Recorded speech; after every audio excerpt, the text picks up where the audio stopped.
तो जैसे बताया कि ब्रह्मा जी के 10 मानस पुत्र हुए थे। वो होने वाले कौन कौन से पुत्र थे? धर्म, अनादि, मनु, दक्ष, मरीचि, यत्री, सनक, सनंदर, नारद, सनत कुमार। ये 10 मानस पुत्र हुए थे, लेकिन 7 पुत्रों से सृष्टि का रचना हुआ था और 3 पुत्र ब्रह्मचारी हुए थे। आज भी कितना ही बड़ा मोटा गांव हो और क्यों ना कितना बड़ा कस्बा और सिटी हो, अगर किसी भी व्यक्ति से पूछेंगे तो हमें आपको यही बताया जाएगा कि सतियो जाति की बस्ती है। क्यों साहब, कहते हैं कि नहीं कहते हैं? कि सतियो जाति की बस्ती है, लेकिन जातियां तो 7 हैं। इन्हीं 7 जातियों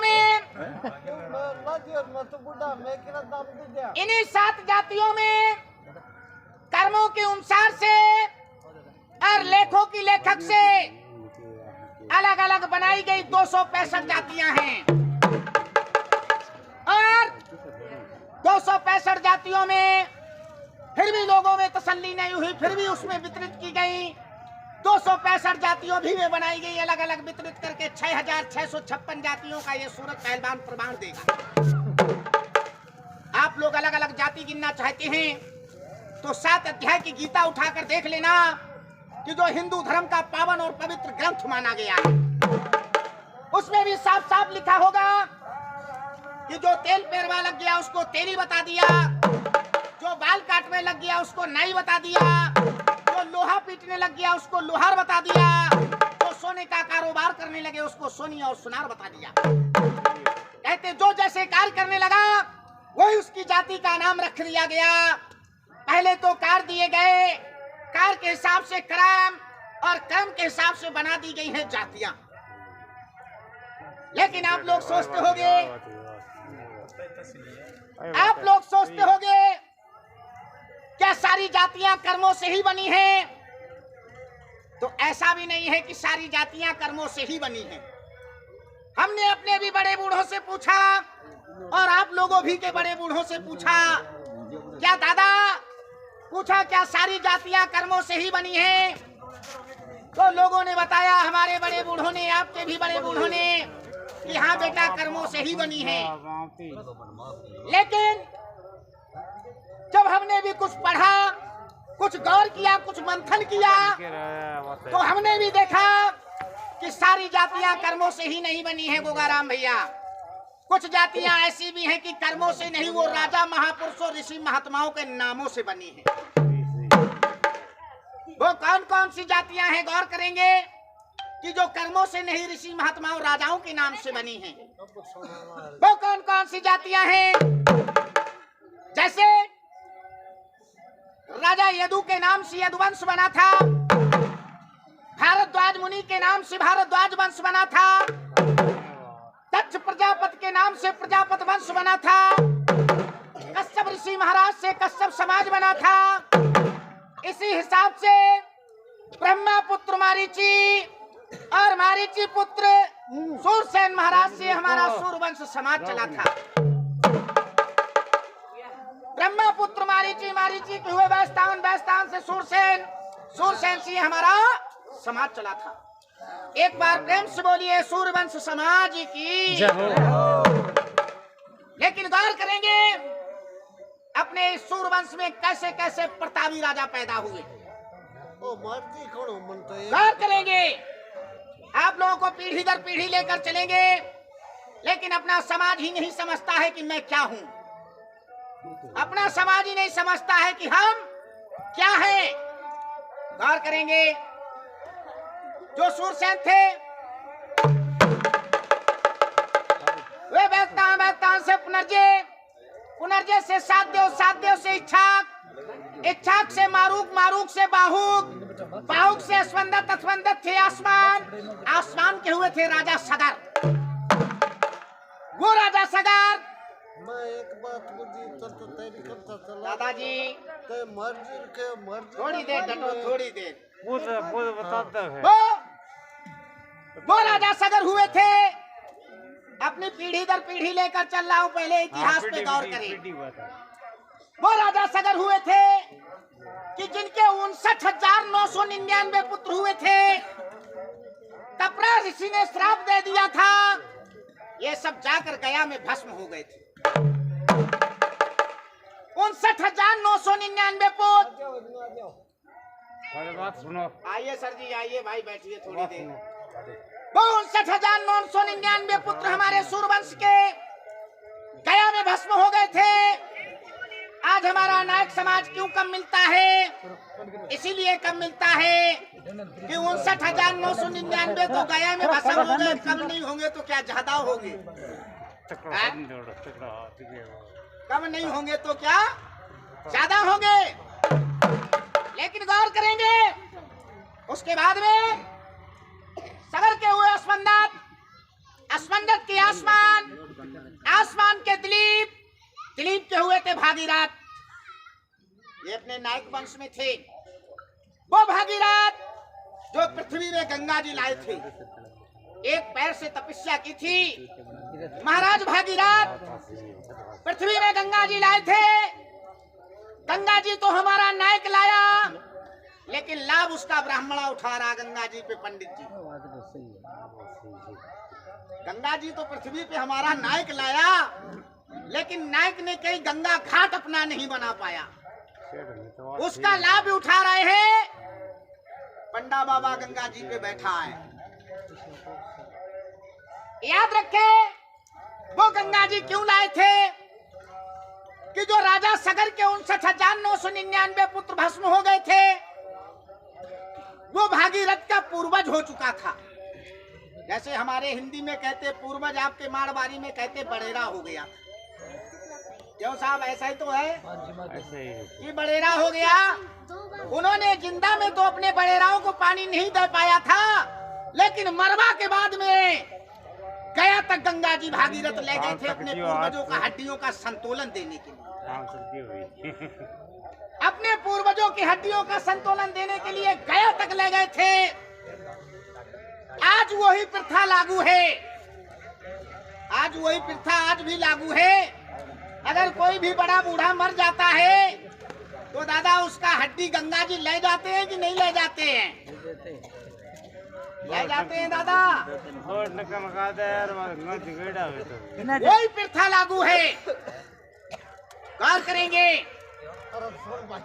दादाजी। बामना लोटरी तो बामना कोण देखो बागी तेरी गंगा भाई पूरी पीजियो ए गंगा पर किसा अपन ना पड़ती को बात मत। तो गौर करेंगे इधर जो महाराज भागीरथ थे, भागीरथ के हुए थे अरन। पीढ़ी दर पीढ़ी आपको लेकर चल रहा हूँ दादा, पहले गौर करिए। भागीरथ के हुए थे अरन, अरन के निगम, निगम के सत्रवत, सत्रवत के हुए थे राजा त्रिशंक। वो राजा त्रिशंकु, ये राजा त्रिशंक के ही पुत्र का नाम था राजा हरिचंद। वो राजा हरिचंद हमारे नायक वंश में पैदा होने वाला वीर था। ऐसे ऐसे वीर हमारे वंश में पैदा हो गए, लेकिन हमारा नायक समाज ही नहीं समझता है कि हम क्या हैं। गौर करेंगे जो राजा हरिचंद थे, जिन्होंने धन दौलत संपदा सब दान कर दी थी, काशी में जाके तीनों प्राणी बिक गए थे। 60 भार सोना में तीनों बिके थे। 60 भार सोना में तीनों बिके थे। इधर जो राजा हरिचंद थे, राजा हरिचंद के पुत्र का नाम था रोहित। राजा हरिचंद के पुत्र का नाम था रोहित।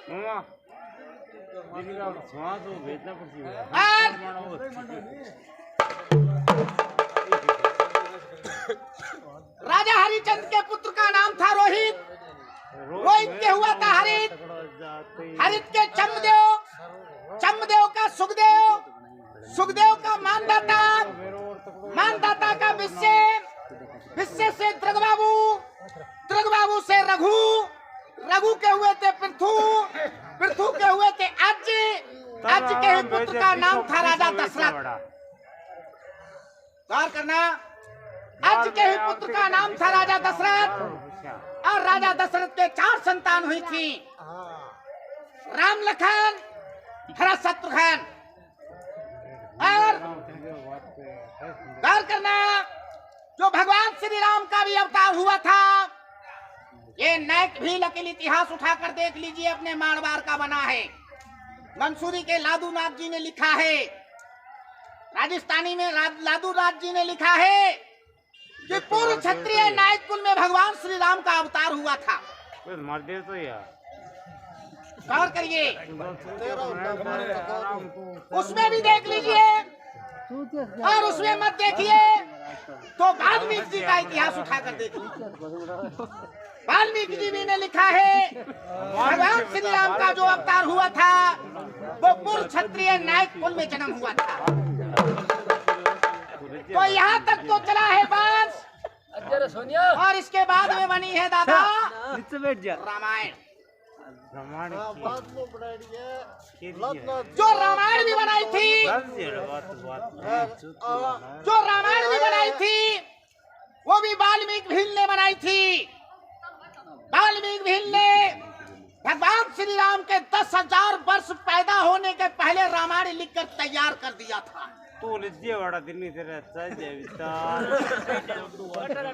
इतनी बात बताओ, सही है यार।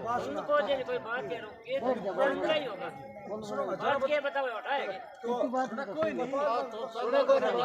बताओ आप बताओ भाई बताओ।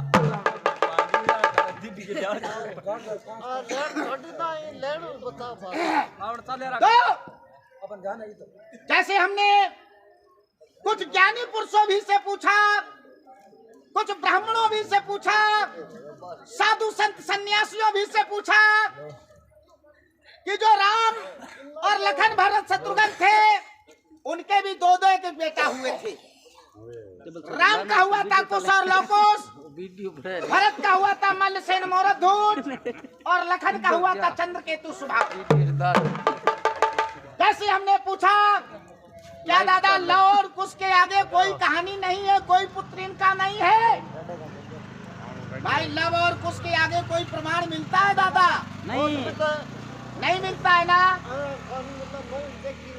लेकिन उसके भी आगे का प्रमाण ये सूरज नट से पूछिए, ये अपनी नायक समाज का नट है, मैं प्रमाण दूंगा, मैं प्रमाण दूंगा।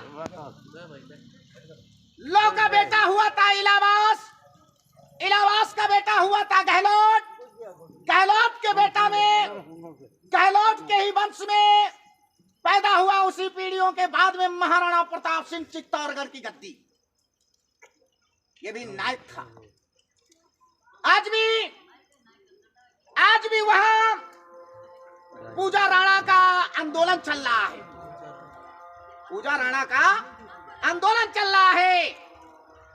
तो ऐसा नहीं है कि कुश और लव के बाद में पीढ़ियां खत्म हो गई थी, बात नॉलेज की है।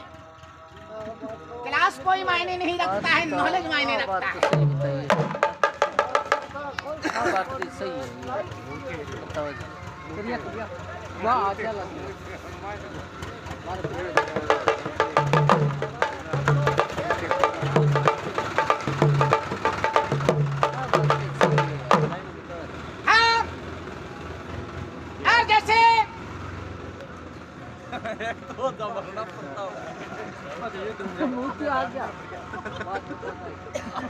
और ये अपना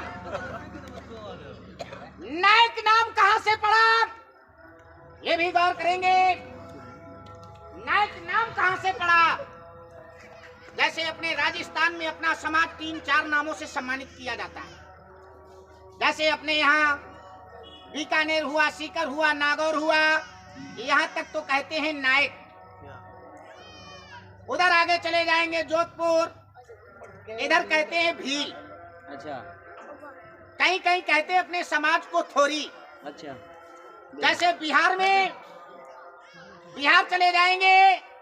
तो वहां अपना समाज पासवान संथाल के नाम से जाना जाता है। हमारे उत्तर प्रदेश में निषाद और बहलिया के नाम से जाना जाता है। ये निषाद और बहलिया के नाम से जाना जाता। और इधर महाराष्ट्र प्रांत में अपना समाज मराठा के नाम से जाना जाता। और अपने गुजरात चले जाइए तो आज भी वहाँ ठाकरा के नाम से पुकार होती है। वहाँ नायक कोई नहीं कह सकता है दादा, आज भी वहाँ ठाकरा के नाम से पुकार होती है। गुजरात में बताई है, आप बात तो सही है, याद रखे। आप बात तो सही बता दी, बात तो सही है। तो गौर करेंगे ये नायक नाम कब से पड़ा। ये बात उस समय की है कि जिस समय समुद्र मंथन हुआ था, जब समुद्र मंथन हुआ था तो उसमें रतन निकले थे और भी चीजें निकली थी। 3 चीजों को लेकर चलते हैं। ऐरापत हाथी निकला था, कामधेनु गाय निकली थी और रंभाड़ी निकली थी, विष निकला था। तो विष तो सब देवताओं ने बांट लिया था और जो जहर था वो भगवान भोलेनाथ को पिला दिया था। कहते हैं मान सहित विष पिए शंभु भय जगदीश, और बिना माने अमृत पिए जो राहु कटा में शीश। तो जो ऐरापत हाथी निकला था वो इंद्र ले गया था और कामधेनु गाय को परशुराम के पिता जगदम्बिक ऋषि ले गए। परशुराम को तो सब जानते हैं, लेकिन उनके बाप का नाम कोई जल्दी नहीं जानते। परशुराम के पिता जगदम्बिक ऋषि ले गए थे। तो याद रखे दादाजी, बैठ लियो थोड़ी सी। तो जब वो गाय को जगदम्बिक ऋषि ले गए, लेकिन एक अपने वंश का क्षत्रिय हुआ जिसका नाम था सहस्त्रा बाहुक। वो सहस्त्रा बाहुक घूमते टहलते एक बार जगदम्बिक ऋषि के कुटिया पे पहुंच गया। और जब कुटिया पे पहुंच गया, कुटिया पे देखा कि ये तो गाय कामधेनु है, ये तो गाय इनके लायक का नहीं, ये गाय हमारे लायक का है। तो परशुराम के पिताजी को मार के सहस्त्रा बाहु को गाय छीन ले गया। उस गाय में खासियत था कि एक बार में 100 मन सोने का पोटा करती थी, इतनी खासियत। आज जब वो ले गए, इधर परशुराम महेंद्र पर्वत पे तपस्या कर रहे थे। परशुराम महेंद्र पर्वत पे तपस्या कर रहे थे। इधर उनकी माँ जो रेणुका थी वो अपनी छाती पीट पीट के रोने लगी थी।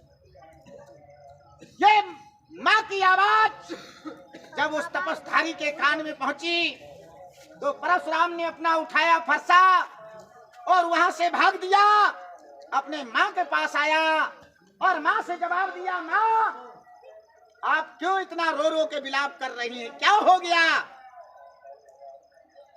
परशुराम के माँ रेणुका ने जवाब दिया है, बेटा अरे अब तो मेरा जीवन रोने रोने में ही जाएगा। क्यों? बोले ये जो एक सहस्त्रा बाहुक है, इसने तुम्हारे पिता को मार के ये गाय छीन कर ले गया। जैसे हिंदी में कहते छीन लिया है, चोरी कर लिया है, और मारवाड़ी में कहते घोंच लिया। क्यों साहब? तो रेणुका ने जवाब दिया कि बेटा अब तो मेरा जीवन बेकार है। तो परशुराम ने अपना फरसा लिया और सबसे पहले माँ से पूछा, माँ तुझने अपने सीने पे कितने घूसे लगाए हैं, कितना मुक्का ठोकिया। माँ रेणुका ने जवाब दिया, बेटा मैंने अपने सीने पे 21 मुक्का ठोकिया,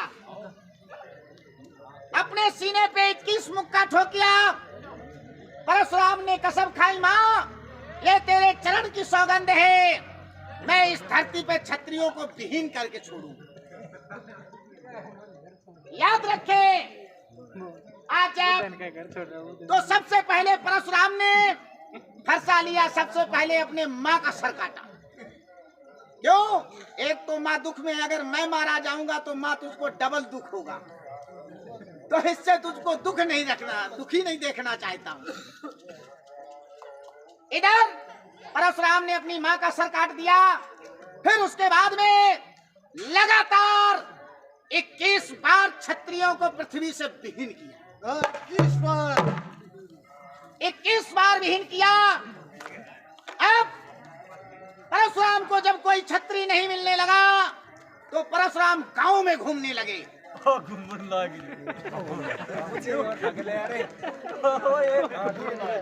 परशुराम गांव में घूमने लगे। परशुराम आवाज लगाने लगे कि अगर कोई भी क्षत्रिय हो वो हमसे युद्ध करे। तो बहुत लोग तो अपने घरों में बढ़ गया, कौन मरे जाकर वहां। तो छोटा छोटा 2 टावर निकला अपने नायक समाज का, छोटा सूर्यवंशी क्षत्रियों का 2 टावर निकला और जवाब दिया दोनों टावरों ने परशुराम से, महाराज मैं क्षत्रिय हूं, मैं तुमसे युद्ध करूंगा। अब परशुराम ने कहा, परशुराम ने जवाब दिया कि बेटा आप छोटे हो, आपसे मैं युद्ध नहीं करूंगा। तुम्हारा हिम्मत है कि तुमसे मैं युद्ध नहीं करूंगा। उन्होंने दोनों ने कहा, महाराज मैं युद्ध करने से ना नहीं करता हूं, मैं तुमसे युद्ध करूंगा। याद रखे, उसी जगह ले परशुराम ने श्राप दिया कि तुम्हारे पिताजी युद्ध से नट गए और तुम युद्ध करने के लिए आए हो। जाओ, ये मेरा श्राप है। अब से कलयुग तक आप नायक के ही नाम से जाने जाओगे, सूर्यवंश क्षत्रिय अब नहीं हो। तो वही दादा श्राप है, जब ही अपना समाज नायक के नाम से ही जाना जाता है।